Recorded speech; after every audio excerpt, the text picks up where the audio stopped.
This is VOA News. I'm Joe Ramsey.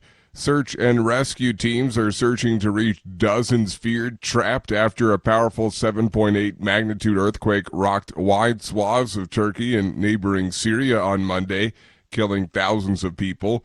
VOA's Dorian Jones has more from Istanbul. The effort now is to get these people out alive. Now, they are struggling against the elements. The region is in the grip of a very severe winter.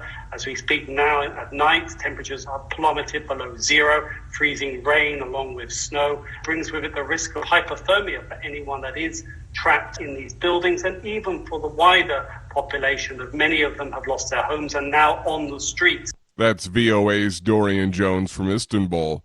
The deadly earthquake hit hard in areas that house millions of Syrians already displaced by war. AP correspondent Charles de Ledesma reports. In Syria's Idlib province, the last remaining rebel-held stronghold, many of the displaced live in dire conditions in makeshift camps. In both government and opposition-controlled areas of northern Syria, buildings weakened by years of bombings were particularly vulnerable to this new shock.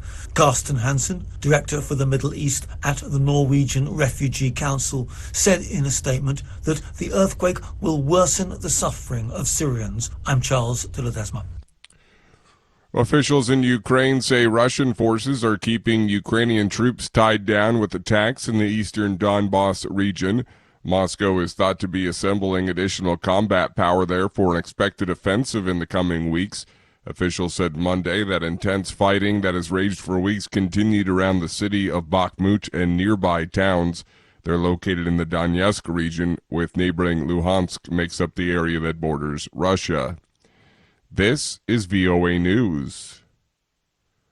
The White House says improved surveillance brought down the Chinese balloon off the eastern state of South Carolina, the AP's Ed Donahue reports. President Biden was asked why China launched the balloon. Because the Chinese. White House National Security Council spokesman John Kirby says the military has begun collecting debris from the balloon. We took steps to mitigate whatever collection capability the balloon would have over our sensitive military sites. No, I'm not going to talk about what those mitigations measures were, but we did that. John Kirby firmly rejected China's claim the U.S. violated international law by shooting down the balloon. Ed Donahue, Washington. Switzerland is close to breaking with centuries of tradition as a neutral state, as a pro-Ukraine shift in the public and political mood puts pressure on the government to end a ban on exports of Swiss weapons to war zones. Buyers of Swiss arms are legally prevented from re-exporting them, a restriction that some representing the country's large weapons industry say is now hurting trade. Israeli forces killed 5 Hamas militants on Monday during a raid of a refugee camp near the occupied West Bank city of Jericho, the Palestinian armed group and Israeli sources said. Reuters correspondent Zachary Goldman reports. Palestinian President Mahmoud Abbas condemned the Israeli incursion. Hamas's armed wing, the Qassam Brigades, said it would avenge the death of its members killed in the Akbat Jabir refugee camp raid.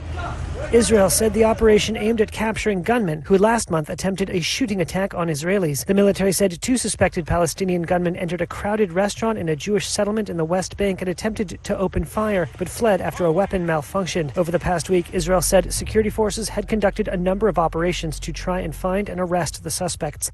Reuters correspondent Zachary Goldman.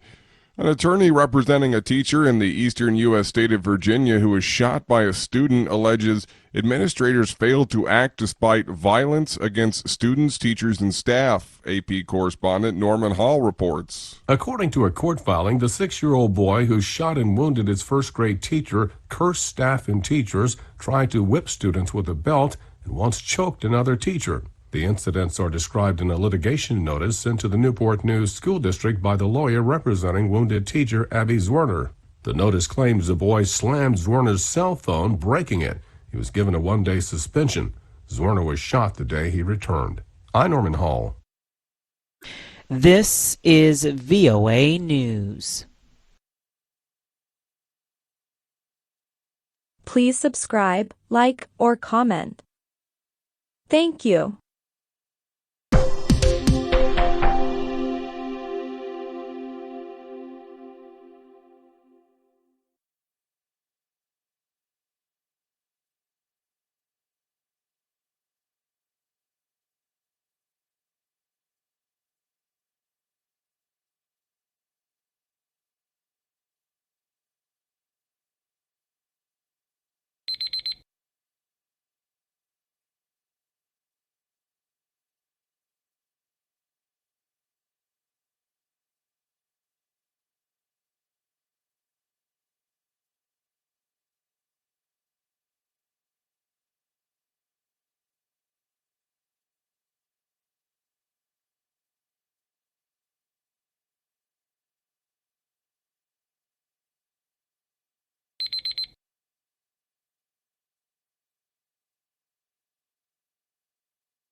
Hi, I'm Patrick.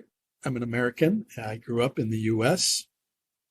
I am a professional English language educator with extensive experience in teaching English, especially English for academic purposes, test preparation, and general English to university students and adults